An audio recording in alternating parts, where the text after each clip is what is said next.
नमस्कार साथियों। दीपावली का जो ये दिवस आते हैं, ये 5 दिवस की पूजा होती है। इनको पंच दीपोत्सव बोलते हैं या फिर दीपोत्सव बोलते हैं या फिर पंच दिवस बोलते हैं। ये 5 दिवस कौन कौन से हैं और इनकी क्या महत्ताएं हैं? सबसे पहला जो आता है, ये आता है धनतेरस। तो धनतेरस हमको लगता है कि ये धन से ही जुड़ा है। हाँ, धन से जुड़ा है, कोई ऐसी बात नहीं है, लेकिन उसके साथ साथ धन्वंतरी, जो कि आयुर्वेद के, जो कि मेडिकल साइंस के जिसको हम बोले, जो देवता हैं वो धन्वंतरी हैं। और धन्वंतरी जो थे वो समुद्र मंथन था, उसमें पूरी औषधियाँ लेकर के, जितनी भी औषधियाँ होती हैं वो लेकर के निकले थे। इसी दिन निकले थे। तो धन्वंतरी जी, कुबेर जी, इनकी पूजा होती है इस दिन।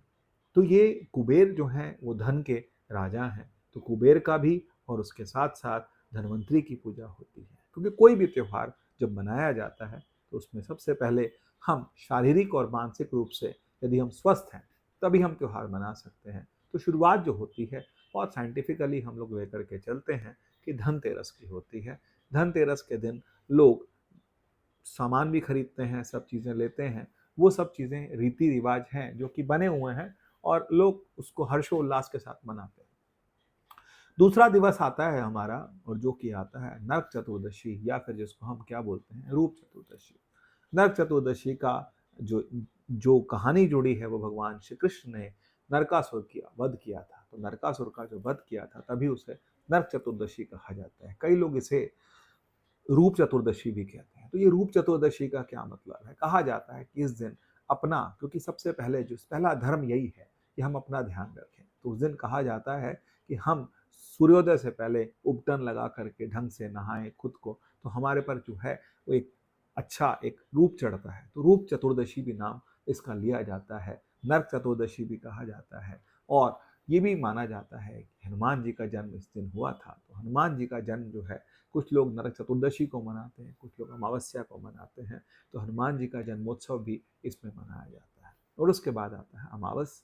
अमावस का दिन, जिस दिन हम लोग दीपावली मनाते हैं, दीप दान करते हैं। तो दीपक का दान, दीप माला का दान किया जाता है। हम दीप दीप जलाने का मतलब है कि शुभम करोति कल्याणम, आरोग्यम, सुख संपदा, शत्रु बुद्धि विनाशाय, आत्मदीप प्रकाशाय, आत्मदीप प्रकाशाय, दीपोर ज्योति नमस्तुते। हम दीपक का दान करते हैं क्योंकि इस दिन हम दीप जलाते हैं सब तरफ। क्यों जलाते हैं? उसके बहुत से कारण हैं। तो पहला कारण तो यही है कि भगवान श्री राम जो हैं अयोध्या आए थे। तो अयोध्या वासियों ने उस दिन मिल करके भगवान श्री राम का जो स्वागत था वो दीप जला करके खुशी मनाई थी, तब किया गया। और इस दिन माँ लक्ष्मी भी लोगों के घर में प्रवेश करती हैं। तो ये भी एक दिवस है। और उसके साथ साथ अमावस्या, कुछ लोग जो हैं वो इस दिन नया साल मानते हैं। तो अगला साल जो है प्रतिपदा से चढ़ता है। प्रतिपदा का मतलब है कि जो कि अमावस्या से अगले दिन का होता है, ये भी माना जाता है। और इसी के साथ साथ जो दीपावली है उसका जो जोड़ है वो हमारी कृषि से भी है, क्योंकि जितने भी हमारे त्यौहार हैं, चाहे लोहड़ी है, चाहे बैसाखी है, चाहे और भी जितने त्यौहार हैं, वो सब कहीं ना कहीं कृषि से जुड़े हुए हैं। इस दिन खील और बदाशे भगवान को दिए जाते हैं। जो धान की खेती इस दिन परिपक्व हो चुकी होती है, धान काटा जाता है। धान को हमारे देश में धान्य कहा जाता है। धान्य का मतलब है कि ये हमारे देश का सुख संपदा का एक दिन है। उससे अगला दिन हमारे यहाँ जो आता है वो आता है प्रतिपदा का, जिसको हम क्या बोलते हैं, गोवर्धन पूजा कहते हैं, अन्नकूट महोत्सव कहते हैं। और एक और चीज़, गोवर्धन। गोवर्धन का मतलब गोबर से भी लिया जाता है, गोवर्धन पर्वत से भी लिया जाता है। ये गोबर शब्द से कैसे? तो कहते हैं कि हमारे यहाँ जो है पशुधन, पशुधन को बहुत माना गया है।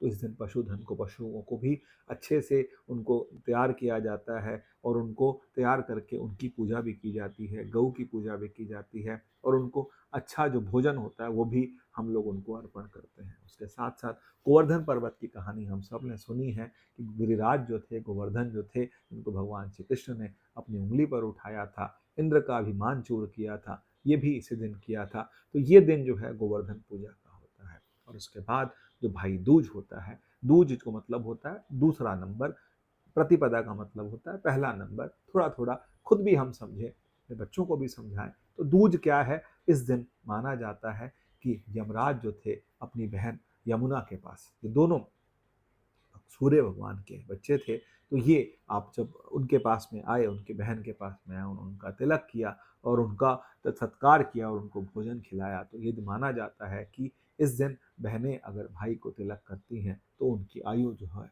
वो बहुत बढ़ती है, उनकी सुख संपदा बढ़ती है। तो ये 5 दिवस हैं जो कि बहुत तरीके से बहुत साइंटिफिकली मनाए जाते हैं। इसका मीनिंग हमको पता होगा, इसके बारे में हमें चीज़ें पता होंगी, तो हम उसको बहुत अच्छे से मनाएंगे। लेकिन याद रहे, यदि हम स्वस्थ हैं, क्योंकि सबसे ऊपर जो है, पहला सुख निरोगी काया, दूसरा सुख धन और माया। तो पहला सुख जो है वो निरोगी काया है और दूसरा सुख है धन और माया।